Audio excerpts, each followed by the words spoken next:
Ce jour est dédié pour l'élévation de l'âme de Yitzhak Ben Sadon, Ben Johar, Zichrono Livracha. Question de Dan. Alors, pourquoi Hachem il nous a créés, même si on sait que c'est pour pratiquer la Torah et les mitzvot, mais dans quel but, quoi? Et je pose une question sur ta question. Est-ce que c'est une bonne raison pour pratiquer Torah mitzvot? Non, pas vraiment. Pas vraiment du tout. Franchement, Dieu, Vu qu'il peut tout faire, il aurait pu rester tout seul. Rester tout seul, ou bien créer un paradis où il n'y a pas de mitzvot, justement. Même rester tout seul, pourquoi il crée des gens, quoi? Ouais, première question, bien. Puis même s'il crée, au moins qu'il crée un paradis. Pas on doit se lever le matin et faire la prière pendant 1h30. Hein? On est d'accord là-dessus. Ok. Est-ce que c'est un jeu vidéo, du coup? Le fait de, s'il a créé des petits personnages comme ça et il dirige un peu tout, on sait qu'il dirige un peu tout, notre cerveau il nous fait réussir, il engendre la réussite, etc. Donc en fait c'est un jeu vidéo. Bon, ça rejoint la question du pourquoi. Ouais. Ok. Alors d'abord une chose basique qu'il faut comprendre, c'est que Dieu ne fonctionne pas comme l'être humain. D'accord là-dessus? Un être humain, il veut quelque chose. Pourquoi il veut? Il y a une raison. On ne veut jamais rien pour rien. S'il y a une volonté, il y a une cause qui a provoqué cette volonté. Qui est plus grand, la volonté ou la cause? La cause. La cause, vu qu'elle provoque la volonté. Celui qui est la cause d'une chose, il est plus fort, vu qu'il peut créer la chose, il peut la motiver, il peut la bouger. Donc si on dit que Dieu veut, ça veut dire qu'il y a une cause qui a provoqué que Dieu veuille. À qui est plus grand? Dieu qui veut ou la cause?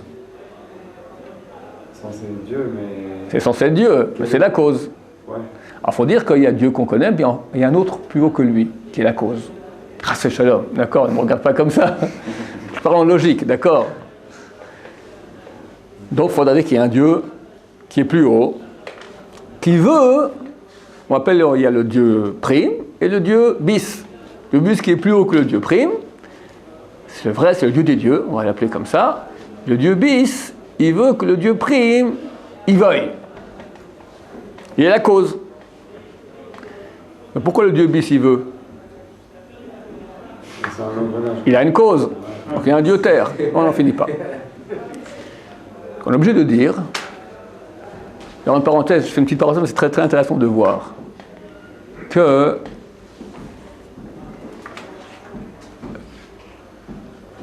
nous, chaque fois qu'on veut une chose, il y a une cause qui a voulu. Ok? Tu verras que les causes, très rapidement, tu arrives à Dieu. Dis n'importe quelle phrase. N'importe quelle phrase. Je m'appelle Dan. Je m'appelle Dan. Pourquoi? Mes parents m'ont appelé comme ça. Pourquoi tes parents t'ont-ils appelé ainsi? Parce que c'est un prénom de Torah. Mais il y a des millions de prénoms dans la Torah, des milliers. Pourquoi ce prénom tes parents ont choisi? Hachem, il leur a mis dans la tête, quoi, l'idée. Hachem leur a mis dans la tête. On va dire qu'ils avaient envie. Ils ont, ce prénom leur a plu. Ouais. D'accord? Pourquoi ce prénom leur a plu? Là, il y a deux réponses possibles. L'athée dira, mon cher ami, c'est des données dans la nature, toutes sortes de pulsions, de choses qui font que c'est comme ça. D'accord? On ne sait pas. Un religieux dira, c'est Dieu qui a mis dans leur tête. Dis une autre phrase. Vas-y, toi, Samuel, dis une autre phrase. J'ai faim. T'as faim. Pourquoi? T'as faim parce que ton instinct, il est vide. Voilà. D'accord? Tu as besoin d'énergie. Pourquoi, quand ton instinct il est vide, tu as besoin d'énergie, tu as faim? Parce que le corps, il a un système de protection, survie, d'accord, que quand il a besoin d'énergie, il crée maintenant un désir très puissant de se nourrir pour protéger, parce que sinon on ne se nourrirait pas, parce qu'on a d'autres choses à faire dans la vie que de manger, et on mourrait. Donc c'est un instinct. Pourquoi est-il un instinct pareil dans le corps? Deux solutions. Le scientifique athée, tu diras, c'est comme ça, monsieur. Le religieux, tu diras, c'est comme ça que Dieu a créé. Tout ce qu'on a comme raison dans le monde, tu verras, tu demandes le pourquoi, du pourquoi, en 3, 4 fois, 6, 7 fois maximum, tu arrives à Dieu. La question maintenant se pose, alors pourquoi Dieu il a voulu? C'est ça notre question, c'est ça ta question. Et là, on ne peut pas dire Dieu a voulu parce que. Parce que si on dit Dieu a voulu parce que, c'est-à-dire qu'il y a une cause qui est plus grande que Dieu. Et ça, on ne peut pas accepter une chose pareille. Alors, il faut comprendre que nous, effectivement, nous fonctionnons parce que, mais Dieu peut vouloir pour une autre raison. Quelle est la raison qu'on peut accepter, qui va provoquer, qui va être la cause pour laquelle Dieu veut? Parce qu'il veut. Et ça, c'est dur à comprendre. Les enfants ne comprennent pas, et vous qui êtes des gens adultes, vous comprenez B'ezrat Hashem. Ça veut dire, il ne peut pas y avoir une raison étrangère à Hashem qui a causé qu'il veuille, parce que cette raison étrangère serait plus haute que Dieu, ce qui n'est pas possible. Donc il faut dire que Dieu ne fonctionne pas comme nous fonctionnons. C'est pas des causes étrangères. Chez nous, c'est une cause étrangère qui fait que je veux. Dieu étant à la base, il est le plus haut, il veut parce qu'il veut. Et c'est lui qui décide de tout. Et il décide qu'il veut parce qu'il veut, et c'est une très bonne raison, c'est la meilleure des raisons. Je t'ai montré maintenant que tout ce qui se passe dans le monde, ta faim, tes parents t'ont appelé Dan, quoi que tu dises, tout arrive en fin de la spirale. Pourquoi? Dieu a voulu. Donc c'est une super grande raison que Dieu veut. Dieu peut vouloir, sans qu'il y ait une cause étrangère qui l'a poussé à cela, parce qu'il veut. Et c'est une chose qui est dure pour nous à imaginer, parce que nous on ne fonctionne pas ainsi. On doit comprendre qu'on n'est pas Dieu. Et Dieu a la raison pour laquelle il veut, parce qu'il veut. Ok, ça c'est un. Maintenant, qu'est-ce qu'il veut? C'est pas que je laisse sans réponse. Maintenant, je donne une réponse. Il veut parce qu'il veut. Mais qu'est-ce qu'il veut? Qu'est-ce qu'il veut? Créer un monde comme le nôtre? Bah oui. À quoi ça sert? Je veux dire, il a un but. Quel est son but? La réponse, elle est simple. Dieu est parfait.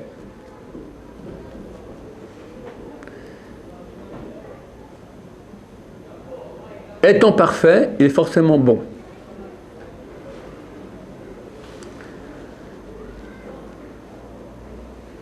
Pourquoi la perfection, elle est associée à la bonté? Le bon, c'est le don. Le bon, c'est que tout aille bien, que tout soit parfait. Le mal, c'est toujours un manque. La souffrance, c'est toujours un manque. Dieu ne peut pas être manquant. Une fois, quelqu'un m'a fait une démonstration mathématique, je ne sais pas si je me souviens comment il a fait ça. Il a fait plus et plus égale plus. Ah, il dit comme ça. Plus, on va dire maintenant, le don, c'est aimer. Quand j'aime, je donne, d'accord, c'est la même chose. Aimer, c'est donner. Plus égale j'aime. Égale aimer, pardon. Égale aimer. Tu remplaces maintenant mathématiquement plus par aimer et moins par haïr. Aimer, ça donne quoi? Aimer. Aimer, haïr, c'est moins. Haïr, aimer, moins. Haïr. Haïr, plus aimer. Bah, tu es haïr. Haïr, c'est aimer. Donc mathématiquement, tu vois que aimer, c'est plus, c'est positif. Et mathématiquement, haïr, c'est négatif. Donc Hachem qui est positif, il aime. Attends, si on aime, si on est bon, on veut octroyer ce bon. Un bon qui n'est pas réalisé, un amour qui n'est pas réalisé, bah, c'est rien. C'est ce que du potentiel. Or, il est impossible qu'Hachem, étant parfait, reste qu'au potentiel. Il veut réaliser. Alors, il crée ce monde pour donner. Pour donner énormément. Toute la bonté possible qu'il a. Tout le bien qu'il peut donner. Ok? Jusqu'à là, tu me suis? J'ai du mal à concevoir, mais j'entends, quoi. Je comprends. Bon, faut pas concevoir parce que Hachem, on n'est pas... Ouais, c'est bizarre. Voilà, c'est pas des images. Ce que je dis est logique. Il n'y a pas d'image à cela. Maintenant, tu aurais dû me répondre, non, je ne comprends pas. Pourquoi? Je me dis que Dieu, maintenant, il aime donner. Et il est parfait, donc il donne ce qu'il donne, c'est fantastique. Il ne peut pas donner un cadeau qui est pas bien. C'est pas Rothschild, c'est pas chef du monde, c'est bien plus. D'accord. Donc ce qu'il donne, c'est parfait. Alors, il crée le monde. Ben, moi, ma question, elle est simple. Franchement, raté. C'est ça le don que tu as fait. Mais la vie, elle est terrible. C'est affreux, ce monde. Des meurtres, Daesh, le bac, d'accord. Bon, c'est pas comme tu as fait comme Daesh, mais. Vas-y, trouve ton chidour, après le shambait, et les divorces, et gagner sa vie, et après les maladies, après crever. Terrible. Si religieux, les mitzvot. C'est ça, le cadeau que Hachem a créé? Très bonne question. La réponse est la suivante. Tu es Hachem. Tu es parfait. Maintenant, tu n'as pas la réponse, tu connais la réponse. Tu es parfait. Et tu veux donner. Quel est le cadeau le plus grand qu'Hachem puisse nous donner? Qu'est-ce qui est dans la réalité la chose la meilleure qu'il puisse y avoir? La Torah, bof. Ça va être les efforts, genre. Les efforts, genre, c'est du sadisme, ça. Le Yetzirah, c'est terrible, le Yetzirah. La vie, le choix, l'existence. Olam Haba, l'existence. Pas mal, Olam Haba, pas mal. Bah non, en vrai, bah rien faire, quoi. Juste profiter, si ça serait un cadeau. Oui, je veux bien profiter, mais profiter de quoi? Des bonbons. De tout son travail. Alors Dieu maintenant va dire, je te donne, je veux que tu profites. Mais un profit le plus grand possible, imaginable au monde. Qu'est-ce que ça peut être? De lui, quoi. Lui-même. Fantastique. Tu as entendu de ma bouche une fois. Non? Non, mais si au final c'est lui qui est tout, qui a tout qui est bon. Extraordinaire, très bonne réponse. Le plus grand cadeau qu'Hachem puisse me donner, c'est lui-même. Il est parfait, il est tout, il est au-dessus de tout. Je vais te donner moi.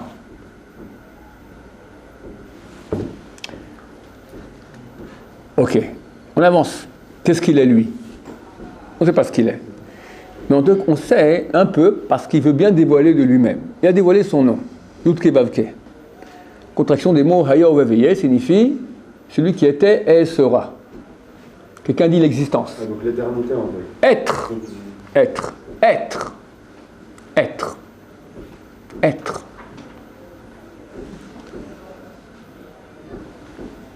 Ok?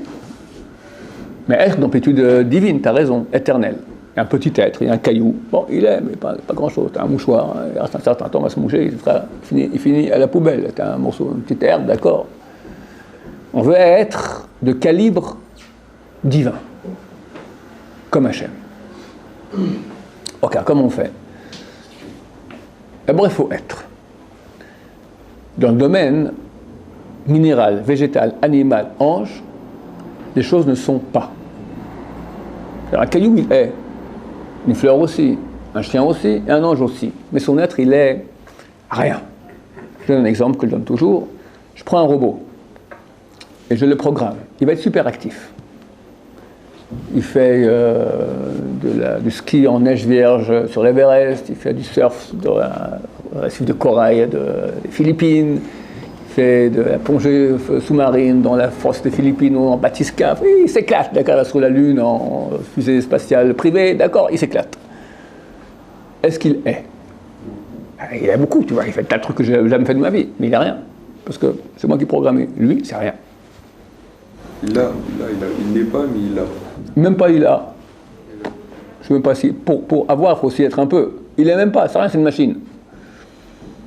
Ok, le caillou. Il n'est pas différent d'un robot, il est programmé. La rose, programmée. Le chien, programmé. On croit que les chiens ont un libre arbitre. Aucun libre arbitre. Tout ce qu'ils font, c'est en fonction de leur programmation. La programmation des chiens, elle est très simple. Rechercher les plaisirs, fuir la souffrance. Comme ça, tous les animaux. Donc, ils ont une programmation. Et tu verras que des fois, tu hésites. Le chat, il veut passer maintenant. Il a vu là-bas, il y a une poubelle intéressante à aller visiter. Puis tu es là. Tu es un peu de côté. Il ne sait pas, il regarde. Qu'est-ce qu'il fait? Il choisit. Alors, il a un calcul rapide maintenant mental. Où est-ce qu'il y a plus de souffrance? Passer en risquant un coup de pied du monsieur, ou partir et risquer de rater un bononos qu'il y avait dans la poubelle. Fais le calcul. Mais c'est un calcul très bête. C'est-à-dire, plus de souffrance, plus de plaisir pour moins de souffrance. C'est programmé. Il n'y a pas de choix. Les anges, qu'un ange essaie de faire un truc qui n'est pas programmé, il disparaît à la seconde. D'accord, il n'est plus là. Donc le seul qui est là, c'est Hachem. Et Hachem fait une révolution extraordinaire. Les anges, ils étaient baba, ils ont dit, c'est pas possible ce que tu fais. Il crée un autre être comme lui. qui va décider. Un programmateur, pas un programmé, un programmateur. L'homme. Non, mais l'homme aussi, il est programmé. Oui, mais il y a deux programmations.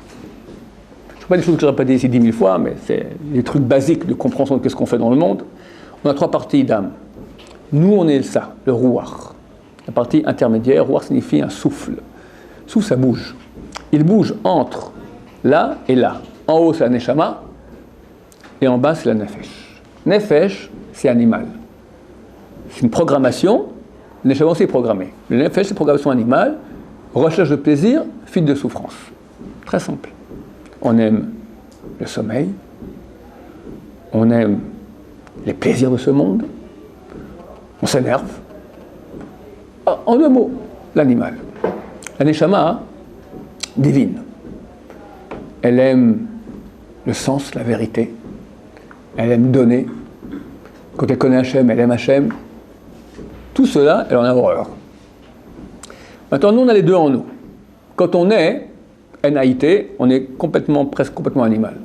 Puis on grandit, on commence à être un peu plus sensible à Neshama. Puis si on vient à l'Eshiva, on commence à travailler, on devient de plus en plus nishmatique, et de moins en moins BMI. La Gemara, elle dit que les Talmid Chachamim, les sages d'Israël, ceux qui étudient la Torah, plus ils vieillissent, plus mityashvim beda, plus ils s'assoient dans leur conscience. Ils deviennent des gens plus grands. Et les Améharassot, les ignares, plus ils vieillissent, plus ils deviennent idiots. Et c'est extraordinaire. Tu vas dans un asile de vieux, tu as des gens qui étaient des fois des directeurs de boîtes énormes. Qu'est-ce qu'ils sont devenus? Quand on mange. Au petit déjeuner, c'est quand le déjeuner. Au déjeuner, c'est quand le dîner. Au dîner, on va faire dodo, c'est quand on... Voilà. J'ai rencontré une fois, mon beau-père de son œuvre était là dans une sorte d'hospice, machin comme ça. Je viens, puis quand je sors, on prend comme ça, en chaise roulante, une dame, une vieille dame. Elle dit, j'ai pas reçu mon dessert. J'ai pas reçu mon dessert. Elle se met à hurler comme ça. Vous n'avez pas le droit, vous n'avez pas le droit. Bon, je vais voir mon beau-père, une demi-heure, je ressors. Je sors par dehors, j'entends de la fenêtre encore en train d'hurler. J'ai pas reçu mon dessert, j'ai pas reçu mon dessert. Un gosse de 2 ans, il fait pas comme ça. C'était une dame bien dans la vie. D'accord, alors jamais crié. On retombe en enfance. Quand tu as investi toute ta vie dans l'animal, tu restes animal. Et tu vois les Talmid Chachamim. Alors Chazal m'a raconté que lui aussi fréquentait une fois, il était allé comme ça dans un asile de vieux. Et tous les gens, c'est ça. Le repas, c'est tout ce qu'il y a. Puis il y avait un étudiant. Et un vieux, d'accord.